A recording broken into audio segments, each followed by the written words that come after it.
నా కుటుంబ సభ్యులైనటువంటి అక్క చెల్లెమ్మలకు, అన్న తమ్ముళ్లకు, రాజుపాలెం వాస్తవ్యులైనటువంటి అందరికీ, ప్రతి ఒక్కరికి పేరు పేరున నా హృదయపూర్వక నమస్కారములు తెలియజేసుకుంటా ఉన్నా. రాబోయే ఎన్నికలు ప్రసన్నన్న చెప్పినట్లుగా ఇది పెత్తందారులకి, పేదలకు, బడుగు బలహీన వర్గాలు ఒకవైపుకి చేస్తున్నటువంటి సంగ్రామం. ఈ సంగ్రామంలో మీరందరూ కూడా పేదల పట్ల, బడుగు బలహీన వర్గాల పట్ల మనం ఉండాలి. ఎప్పుడైతే పెత్తందారులు ఆక్రమించుకుంటారో, రాజ్యాధికారం తీసుకుంటారో, అప్పుడే ప్రజల ఇబ్బందులు స్టార్ట్ అవుతాయి అన్నటువంటి విషయాన్ని తెలియజేస్తా ఉన్నా. మన వైఎస్ఆర్ కాంగ్రెస్ పార్టీ, మన అధినాయకుడు ఇచ్చినటువంటి సంక్షేమ పథకాలు గాని, చేసినటువంటి అభివృద్ధి గాని, స్వాతంత్రం వచ్చిన తర్వాత భారతదేశంలో ఏ ముఖ్యమంత్రి కూడా చేయనటువంటి అభివృద్ధి పనులు, సంక్షేమం మనం చేపట్టాం. 87% ప్రజలు ఏదో ఒక పథకంలో లబ్ధి పొందినటువంటి నేపథ్యంలో మీ ముందుకొచ్చి 2024 సార్వత్రిక ఎన్నికల్లో శాసనసభకు అన్న ప్రసన్న కుమార్ రెడ్డి అన్న, లోక్సభకి విజయసాయి రెడ్డి అయినటువంటి నేను మీ ఆశీర్వాదం కోసం ఈ రోజు మీ ముందుకు రావడం జరిగింది. మీ ఆశీస్సులుంటే తప్పకుండా అన్న 7వసారి నేను మొట్టమొదటిసారిగా లోక్సభకి ఎన్నికవుతామన్నటువంటి విషయాన్ని మీకు తెలియజేసుకుంటా ఉన్నా. నేను ఒక్కటే మీ అందరికీ కూడా విన్నవించుకుంటా ఉన్నా. మీరు ఎన్నుకున్నట్లయితే తప్పకుండా ఎల్లప్పుడూ మీ మనిషిగా మేమిద్దరం కూడా శాసనసభకు, రాష్ట్రంలో ఉన్నటువంటి సమస్యల్ని ప్రసన్నన్న, అటు ఢిల్లీలో, కేంద్ర ప్రభుత్వంలో ఏ సమస్య ఉన్నా కూడా నేను, ఇద్దరం కూడా మీ యొక్క సమస్యలన్నీ మా సమస్యలుగా భావించి పరిష్కరిస్తామని మీ అందరికీ కూడా సభాముఖంగా తెలియజేసుకుంటా ఉన్నా. మాకు మరొక్క అవకాశం ఇవ్వండి. తప్పకుండా మీతో సహజీవనం చేసి, నేను ఒక్కటే చెప్తా ఉన్నా, నాకు 67 సంవత్సరాలు.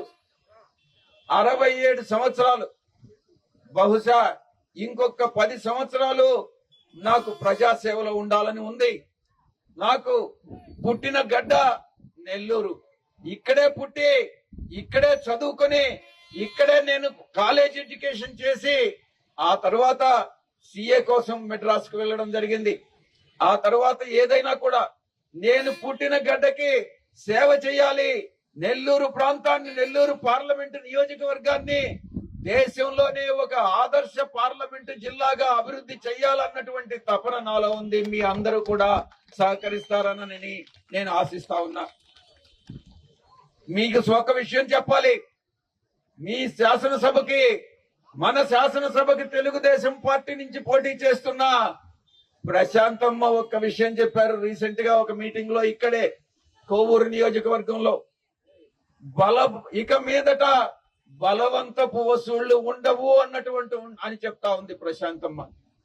నేను ఒకటే అడుగుతా ఉన్నా, ప్రశాంతమ్మ ఒక్కసారి ఈ విషయం మీ యొక్క కోటంరెడ్డి శ్రీధర్ రెడ్డికి చెప్పండి, మీ యొక్క ఆనం రామనారాయణ రెడ్డికి చెప్పండి, మీ యొక్క నారాయణకి చెప్పండి, లేకుంటే మీ యొక్క కృష్ణారెడ్డికి చెప్పండి.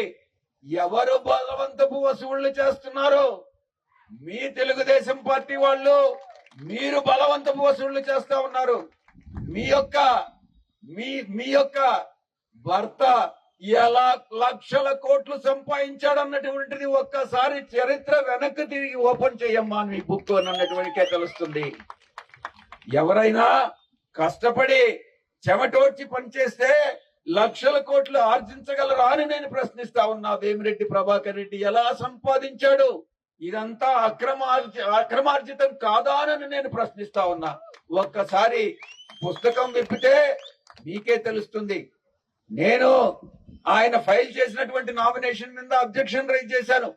ఆయనకు విదేశాల్లో ఉన్నటువంటి ఆస్తులు, విదేశాల్లో ఆయన చేసినటువంటి పెట్టుబడులు ఎక్కడా కూడా మన నామినేషన్ పేపర్ లో ఆయన ఏదైతే ఫైల్ చేశాడో వాటిల్లో చూపించలేదు. ఎందుకు వేమిరెడ్డి గారు చూపించలేదు అని నేను ప్రశ్నించిన.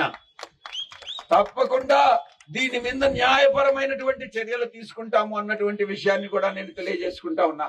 ఇక ప్రశాంత్ రెడ్డి చెప్తారు అవినీతి రహిత కోవూరిస్తుందంట. ఈమె గత చరిత్ర అవినీతి కాకుండా ఎలా ఈ స్థాయికి వచ్చిందో ఒక్కసారి ప్రశాంతంగా ఆలోచించుకోవాలి. మనం మాట్లాడేటప్పుడు ఈవెన్ గురి కింద నలుపుంటదట. అది తెలియకుండా ఏదైనా మాట్లాడితే అది ప్రజలందరూ కూడా అవివేకం అనుకుంటారు అన్నటువంటి విషయం ముందు తెలుసుకోవాలి. ఇక వ్యాపారస్తుల నుంచి తను కమిషన్ వసూలు చేయదట. ఇక్కడెవరో వసూలు చేస్తున్నట్టు ఈ విషయాన్ని అన్ని కూడా ఆమె ఏదైతే చెప్పిందో ఇవన్నీ కూడా తెలుగుదేశం పార్టీకి వర్తిస్తాయి. గతంలో 2014 నుంచి 2019 వరకు తెలుగుదేశం పాలన ఎలా ఉండింది, తెలుగుదేశం పాలనలో ఎలా బలవంత వసూళ్లు చేశారు, ఎలా వ్యాపారస్తుల్ని హింసించారు, ఎలా అవినీతికి పాల్పడ్డారు. అది చెట్టు నీరు అయితేనేమి, నాడు చెట్టు నీరు, ఆ తర్వాత ఏమో కమిటీలు, జన్మభూమి కమిటీలు, వీటిల్లో ఎలా అవినీతికి పాల్పడ్డారన్నటువంటి విషయం అందరికీ కూడా తెలుసు. తను కులరహితమైనటువంటి సమాజాన్ని నిర్మిస్తుందంట. ఎవరికి కులపిచ్చుండేది? తెలుగుదేశం పార్టీ అధినేతకి కులపిచ్చుంది. మా నాయకుడు శ్రీ జగన్మోహన్ రెడ్డి గారు కులాలకి మతాలకి అతీతంగా ఎవరైనా కూడా ఏ మతమైనా ఏ కులమైనా పేద బడుగు బలహీన వర్గాలైతే వాళ్ళందరికీ కూడా స్నేహహస్తం అందించి ఆదరించి వాళ్ళని సమాజంలో మిగతా సామాజిక వర్గాలతో సమాంతరంగా అభివృద్ధి చెందేటటువంటి ప్రయత్నం చేసినటువంటి మహానాయకుడు శ్రీ జగన్మోహన్ రెడ్డి గారు. ఆయన పరిపాలన ప్రశాంతమ్మా నువ్వు ప్రశ్నిస్తా ఉన్నావు, నువ్వు తెలుసుకోవాలి. ఇక రోడ్డు విస్తరణ గాని జరిగితే నోటీసులు ఇవ్వకుండా ఎవరైనా కూడా ఏదైనా అవసరమైతేనే రోడ్డు విస్తరణ చేస్తారు. లేకుంటే చుట్టుపక్కల ఉండేటటువంటి ప్రాంతాలు అభివృద్ధి చేస్తారే కానీ కావాలని ఎవరు రోడ్డు విస్తరణ చేయరమ్మా అన్నటువంటి విషయాన్ని నువ్వు గుర్తుపెట్టుకోవాలి. ఇక రోడ్డు విస్తరణ చేస్తే దానికి ఒక చట్టం ఉంది, ల్యాండ్ అక్విజిషన్ యాక్ట్ 2013. దాని ప్రకారం మార్కెట్ వాల్యూకి 2.5 టైమ్స్ కాంపెన్సేషన్ ఇస్తారన్నటువంటి విషయం ప్రశాంత్ రెడ్డికి తెలియాలి. ఫస్ట్ మొదట చదువుకున్న వాళ్ళైతే ఏదైనా ప్రయోజనం ఉంటుంది. ఇవన్నీ కూడా మాట్లాడితే ఒక అర్థం ఉంటుంది. ఇక పల్లెలన్నిటినీ కూడా పట్టణాలుగా మార్చేస్తుందంట ప్రశాంత్ రెడ్డి. ఇక పల్లెలన్నీ కూడా పట్టణాలైతే మొట్టమొదట పల్లె వాతావరణం మన దేశంలో ఉన్న జనాభాలో 65% పల్లెల్లోనే ఉన్నారు. 65% వ్యవసాయం మీద ఆధారపడి ఉన్నారు. వ్యవసాయం లాభదాయకం చేయాలే గాని వ్యవసాయం లాభదాయకం చేస్తేనే మనకు ఆహార భద్రత, ఫుడ్ సెక్యూరిటీ. ప్రశాంతమ్మా నువ్వు ఒక్క విషయం తెలుసుకో, ఆహారం మనం పల్లెల్లో మనం ధాన్యం పండించినట్లయితే ఆహార భద్రత ఉంటుంది. పల్లెలు సుఖంగా ప్రజలు సుఖ సంతోషాలతో ఉండాలి అని అంటే మంచి వరి, మంచి పైర్లు వేయాలి, మంచి రేటుని ఇవ్వాలి, మినిమం సపోర్ట్ ప్రైస్ ఇవ్వాలి, రైతుల్ని బాగా చూసుకోవాలి, వ్యవసాయాన్ని లాభదాయకం చేయాలి. అంతేగాని పల్లెలన్నింటినీ కూడా ప్లాట్లేసి వ్యవసాయ భూములన్నింటినీ కూడా ప్లాట్లేసేసి అమ్మేస్తే అమ్మా నీకు తిండి ఎవరు పెడతారమ్మా అని నేను ప్రశ్నిస్తా ఉన్నా. కొంచెం ఏదైనా మాట్లాడితే తల్లి ప్రశాంతమ్మ ఒక్కసారి ఆలోచించి బుర్ర ఉపయోగించి మాట్లాడమ్మా అని నేను మీకు విన్నవిస్తా ఉన్నా. ఇంకొక విషయం చెప్పాలి, తెలుగుదేశం పార్టీ, జనసేన, బీజేపీ ఒక్కటయ్యాయి. ఈ 3 పార్టీలు ఒక్కటైతే మనకు సెక్యులరిజం, మన కంట్రీ లౌకికవాద కంట్రీ, మనకు చాలా భిన్న మతాలు, భిన్న సంస్కృతులు ఉన్నటువంటి దేశం. అందరూ ఏమవుతారు? హిందూ మతంలో దళితులు, బీసీలు, ఎస్టీలు, అనేకమైనటువంటి కులాల వాళ్ళు ఉన్నారు. జైన్లు ఉన్నారు, సిక్కులు ఉన్నారు, ముస్లిం సోదరులు ఉన్నారు, క్రిస్టియన్స్ ఉన్నారు. ఈ యొక్క దేశానికి సెక్యులరిజం అన్నటువంటిది చాలా ముఖ్యం. అందుకే ఈ రోజు కూడా భిన్నత్వంలో ఏకత్వం అన్నటువంటిది ఒక భారతదేశంలోనే మనం నిలబెట్టుకున్నాం, మనం సాధించుకున్నాం. ఇది భవిష్యత్తులో కూడా ఇలాగే కంటిన్యూ కావాలి. భిన్నత్వంలో ఏకత్వం ఇక్కడే సాధ్యపడుతుంది. ఎప్పుడైతే ఆ ఏకత్వం లేకపోయిందో ఆ రోజు దేశానికే ప్రమాదం అన్నటువంటి, దేశ భద్రతకే ప్రమాదం అన్నటువంటి విషయాన్ని వీళ్ళందరూ కూడా తెలుసుకోవాలి. నేను ఒక్కటే చెప్తా ఉన్నా, బీజేపీ వాళ్ళు చెప్తా ఉన్నారు, వాళ్ళు అధికారంలోకి వస్తే ముస్లిం సోదరులకి స్వర్గీయ రాజశేఖర రెడ్డి గారు ఇచ్చిన 4% రిజర్వేషన్ తీసేస్తారట. చంద్రబాబు, ఏమమ్మా ప్రశాంతమ్మా, ఏమమ్మా వేమిరెడ్డి, ఏమయ్యా వేమిరెడ్డి గారు, ముస్లిం సోదరులకి స్వర్గీయ రాజశేఖర రెడ్డి ఇచ్చిన 4% రిజర్వేషన్ తీసేసేదానికి కేంద్ర ప్రభుత్వంలో బీజేపీని మీరు సమర్థిస్తారా అని నేను ప్రశ్నిస్తా ఉన్నా. సూటిగా జవాబు చెప్పు వేమిరెడ్డి. ఏమమ్మా ప్రశాంతమ్మా, సూటిగా జవాబు చెప్పు. ఇటువంటి పార్లమెంట్ మెంబర్ వేమిరెడ్డిని, అటు శాసనసభకు ప్రశాంత్ రెడ్డిని మీరు ఎన్నుకుంటారా అని నేను ప్రశ్నిస్తా ఉన్నా. ఇక జూన్ 13, ఇక మీరు ఒక్కొక్క విషయం తెలుసుకోవాలి. రాబోయేటటువంటి పార్లమెంట్ 5 సంవత్సరాల్లో తెలుగుదేశం, జనసేన, బీజేపీ కలిసిన నేపథ్యంలో కేంద్ర ప్రభుత్వం యూనిఫామ్ సివిల్ కోడ్ పెడతా ఉంది. గత పార్లమెంట్ లోనే పెట్టాల్సింది, మనం ఒప్పుకోలే. ఎందుకంటే మీరు ఏకాభిప్రాయం తీసుకురాకుండా ఇటువంటి ఈ భారతదేశంలో, ఈ యొక్క భిన్న మతాలుండి భిన్న సంస్కృతులున్న దేశంలో ఏకాభిప్రాయం లేకుండా ఇది సాధ్యం కాదు అన్నటువంటి విషయాన్ని చాలా స్పష్టంగా చెప్పాం. మనం ఏకాభిప్రాయం లేని యూనిఫామ్ సివిల్ కోడ్ని వైఎస్ఆర్ కాంగ్రెస్ పార్టీ వ్యతిరేకిస్తుంది.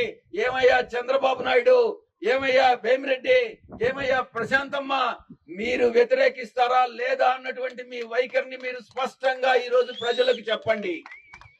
ప్రజా శ్రేయస్సే, ప్రజా అభివృద్ధి, దేశం అభివృద్ధి, రాష్ట్రం అభివృద్ధి, దేశ శ్రేయస్సు, దేశ ప్రయోజనాలే వైఎస్ఆర్ కాంగ్రెస్ పార్టీకి ముఖ్యం అన్నటువంటి విషయాన్ని నేను తెలియజేసుకుంటా ఉన్నా.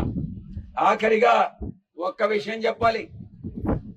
రీసెంట్ గా లోకేష్ వచ్చాడు నెల్లూరుకి.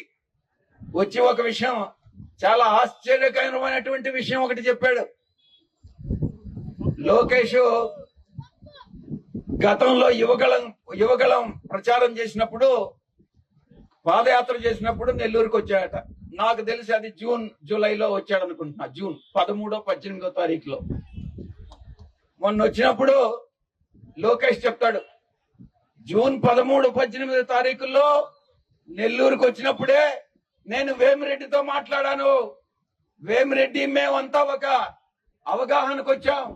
ఈ యొక్క కుట్ర, మన వైఎస్ఆర్ కాంగ్రెస్ పార్టీని పొడిచేటటువంటి కుట్ర, మన జగన్మోహన్ రెడ్డి గారికి అన్యాయం చేసేటటువంటి ఈ కుట్ర, ఈ యొక్క లోకేష్ వేమిరెడ్డి మధ్యన సంవత్సరం క్రితమే జరిగింది అన్నటువంటి విషయం బయట పెట్టాడు. ఇటువంటి వెన్నుపోటుదారులు, ఆ భార్యాభర్తలు, ఆ మన పార్టీకి ద్రోహం చేసినటువంటి వాళ్ళకి మీరు ఓటు వేస్తారా అని నేను ప్రశ్నిస్తా ఉన్నా. అక్క చెల్లెమ్మలారా, అన్నా తమ్ముళ్ళారా, మీరు ఒక్కసారి ఆలోచించండి. ఆలోచించి మీ యొక్క విఘ్నతతో మీరు ఓటు వేయాల్సిందిగా నేను మిమ్మల్ని అభ్యర్థిస్తా ఉన్నా. ఈ యొక్క రాజుపాలెం ఇక్కడ డెవలప్ కావాలంటే, అభివృద్ధి కావాలనంటే అది ఒక ప్రసన్న కుమార్ రెడ్డి అన్నతోనే సాధ్యం. నేను కొన్ని విషయాలు మీకు చెప్పాలి, ఆఖరిగా ముగిస్తాను, ఎక్కువ టైం లేదు. ఇక్కడ ఈ యొక్క సెంట్రల్ లైటింగ్ సిస్టమ్ గతంలో ఇక్కడ మనం ఆ రోజు ఇక్కడే ఈ ప్రాంతంలోనే బీసీ సామాజిక సదస్సు జరిగినప్పుడు నా చేతనే అన్నగారు ఈ యొక్క సెంట్రల్ లైటింగ్ సిస్టమ్ ఓపెన్ చేయించారు. 1.52 కోట్ల రూపాయలు వ్యయమైంది. ఇక బస్ స్టాండ్ సౌకర్యం లేని రాజుపాలెం ప్రజలకి ఇప్పుడు కొత్త బస్ స్టాండ్ నిర్మించారు. అన్న సమయంలో గ్రామ హరిజనవాడలో 10 లక్షలతో ఒక లైబ్రరీ ఏర్పాటు చేయడం జరిగింది. ఇక ముందు మనం ఏం చేస్తాం అన్నటువంటి విషయం కూడా మనం ఇప్పటికే సిమెంట్ రోడ్లు, డ్రైన్లు నిర్మించారు. అన్న చేసినటువంటి పనులన్నీ మీరు తెలుసుకోవాలి. ప్రభుత్వ పథకాలతో పాటు రాజుపాలెం గ్రామ పరిధిలో సచివాలయాలు, రైతు భరోసా కేంద్రాలు, పాఠశాలలు నిర్మించి అభివృద్ధి చేసినటువంటి ఘనత ప్రసన్నన్నది. ఇక 5 ఏళ్ల వైఎస్ఆర్ కాంగ్రెస్ పార్టీ పరిపాలనలో రాజుపాలెంలో ముందెన్నడూ కనీ విరగనటువంటి రీతిలో అభివృద్ధి చెందింది అన్నటువంటి విషయాన్ని తెలియజేస్తా ఉన్నా. ఇక రాబోయేటటువంటి 5 సంవత్సరాల కాలంలో మనం ముఖ్యంగా మన నెల్లూరు జిల్లాకి, మన కోవూరు నియోజకవర్గానికి ఏం చేస్తామన్నటువంటిది ఒక ప్రత్యేకంగా నెల్లూరు పార్లమెంట్ కు ఒక మేనిఫెస్టో మనం రిలీజ్ చేయడం జరిగింది. దాంట్లో ఔటర్ రింగ్ రోడ్ లో కోవూరు కూడా కవర్ అవుతుంది. తప్పకుండా ఈ ప్రాంతం అంతా కూడా చాలా చాలా అభివృద్ధి చెంది పారిశ్రామికంగాను, సేవా రంగంలో గాను, అటు వ్యవసాయ రంగంలో గాను అన్ని విధాలా అభివృద్ధి చెందుతుందన్నటువంటి విషయాన్ని నేను మీకు తెలియజేసుకుంటా ఉన్నా. రాజుపాలెం బైపాస్ రోడ్డు వరకు రహదారి వెంబడి ఈ యొక్క సెంట్రల్ లైటింగ్ సిస్టాన్ని నిర్మించడానికి కృషి చేస్తాం. అలాగే గ్రామ ప్రజలకు ఎటువంటి ఇబ్బంది లేకుండా పెండింగ్ లో ఉన్నటువంటి అన్ని రోడ్లు, మురికి నీటి కాలువల్ని తప్పకుండా పూర్తి చేస్తామని ఈ సందర్భంగా తెలియజేసుకుంటూ, ఈ యొక్క నేను గాని లోక్సభ సభ్యుడిగా, నేను శాసనసభ్యుడిగా అన్న ప్రసన్న కుమార్ రెడ్డి అన్న తప్పకుండా ఎల్లవేళలా మీకు అందుబాటులో ఉంటూ మీ సమస్యల పరిష్కారం కోసం అహర్నిశాలు కృషి చేస్తూ మీకు సేవ చేసే భాగ్యాన్ని మాకు కల్పించవలసిందిగా మీ అందరినీ కూడా చేతులు జోడించి నమస్కరిస్తూ మిమ్మల్ని కోరుకుంటూ ఒక్క ఓటు వేసి, నాకొక ఓటు, అన్నకి ఒక ఓటు వేసి గెలిపించాల్సిందిగా మీ అందరినీ కూడా అభ్యర్థిస్తూ మాకు ఈ అవకాశం ఇచ్చినటువంటి మీ అందరికీ పేరు పేరున ధన్యవాదాలు తెలియజేసుకుంటూ సెలవు తీసుకుంటా ఉన్నాను.